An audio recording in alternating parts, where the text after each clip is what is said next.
Welcome back. In this video, we'll be seeing the second part of revision of the chapter sectors of the Indian economy.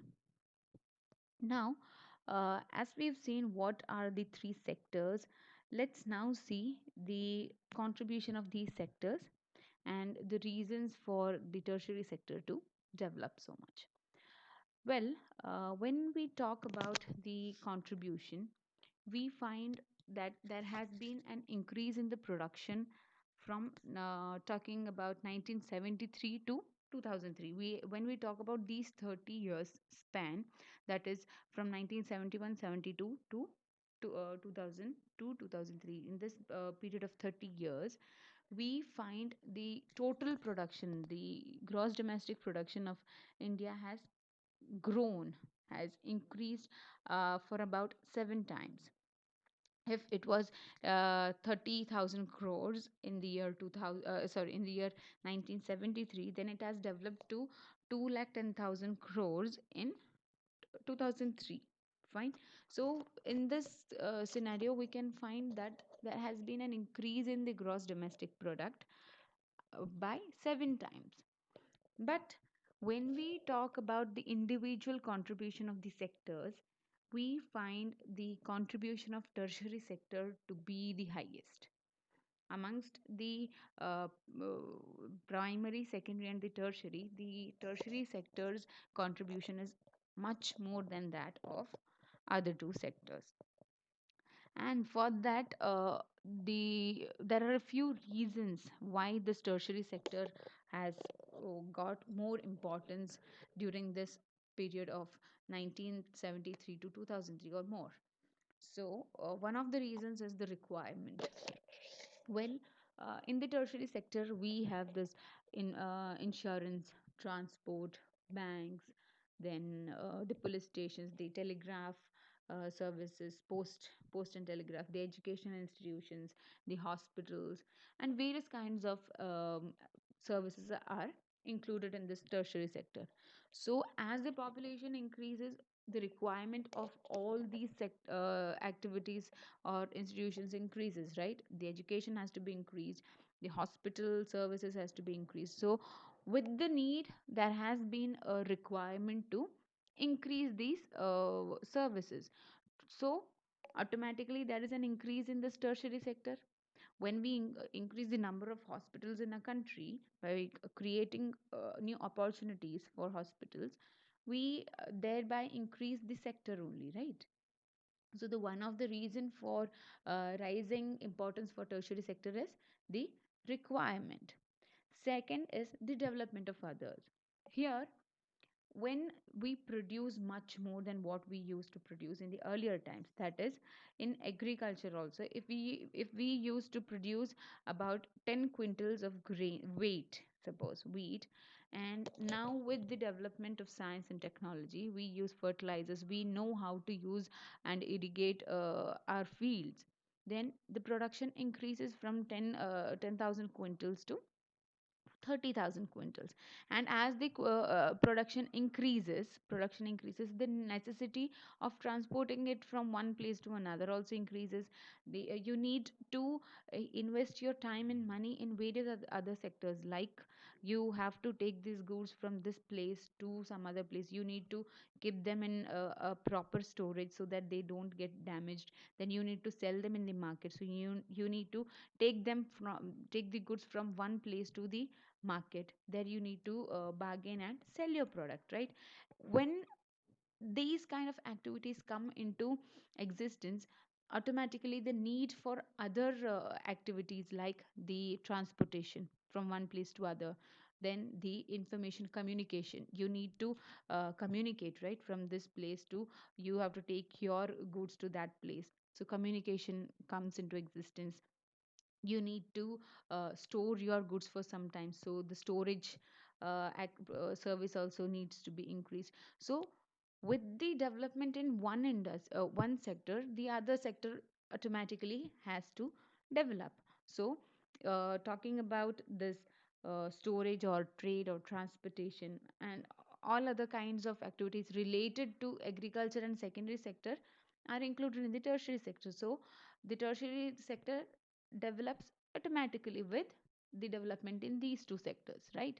Even if we produce tons of iron from the raw iron ores, we have to transport it, right, from the ore to the factory, from the factory to other industries. So this process needs the facilities of trade and transport, so that increase because of the increase in production in the secondary sector, right?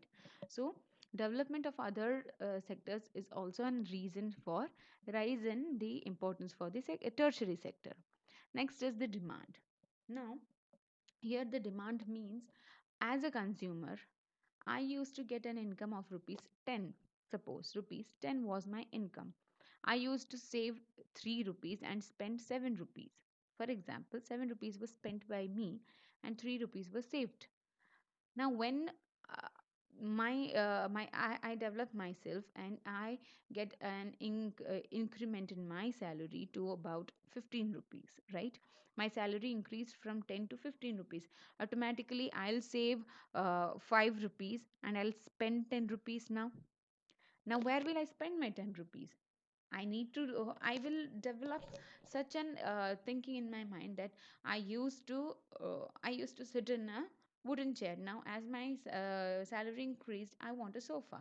So automatically there has been a demand with an increase in my income, right? So the need for a commodity increased because of the demand, and that demand cost because of my increase in income. So the level of increase in income is one of the causes for demand, and that becomes a reason for rise in the tertiary sector. Next is the important and essential one. Now talking about this is a new concept, because as there has been development in all the three sectors, there are few such kind of activities which have more importance and which are essential. For instance, as we talked earlier, we want the communication activities, right? Talking about 1990s and 2000s, we find difference, right, in the communication system. We had telephones in one house in the mohalla or the chawl, and everyone would come to their house and have a talk. Now in each house we have 4 to 5 mobiles. So there has been a development in the telecommunication, right? The communication has increased, so that has become an essential now. Using a phone or a landline has become an essential. So with the development of the need for communication, it becomes an essential thing, and that is one of the reasons for the rising importance of the tertiary sector. Now talking about where most of the people are employed, we've seen that the tertiary sector is developing the most than the other two sectors. Talking about them, the production done by the tertiary sector and the secondary sector is almost two-third of the total production, and the production done by the agriculture sector is one-third. But in India, we find about 70 to 75% of the population are engaged in the agriculture related activities, that is in the primary sector. The employment is sorry, the people are involved in agriculture more. The population is dependent on agriculture, that is much more than what is the contribution of people to the other two sectors of secondary and tertiary.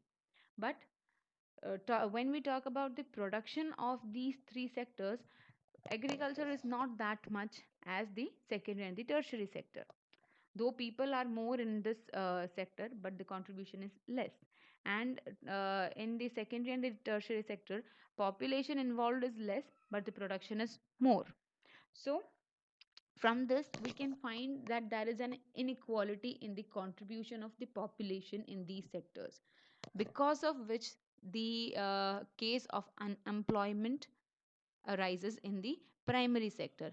We find, as we have talked in the earlier chapters, we find people working on land where the production is about 10 quintals done by three farmers. three people are working on a plot of land, and they produce about 10 quintals of wheat. And introduction of two more people, that is total of five workers in a farm, they produce only 10 quintals again. Then the contribution of these two people is nullified. They do not produce any extra kind of production, right? The production has been the same from 10, it is 10 also it is 10 now also, but the number of people engaged has increased from 3 to 5. So these two people are said to be unemployed in one sense, right? That is called the disguised unemployment. Fine.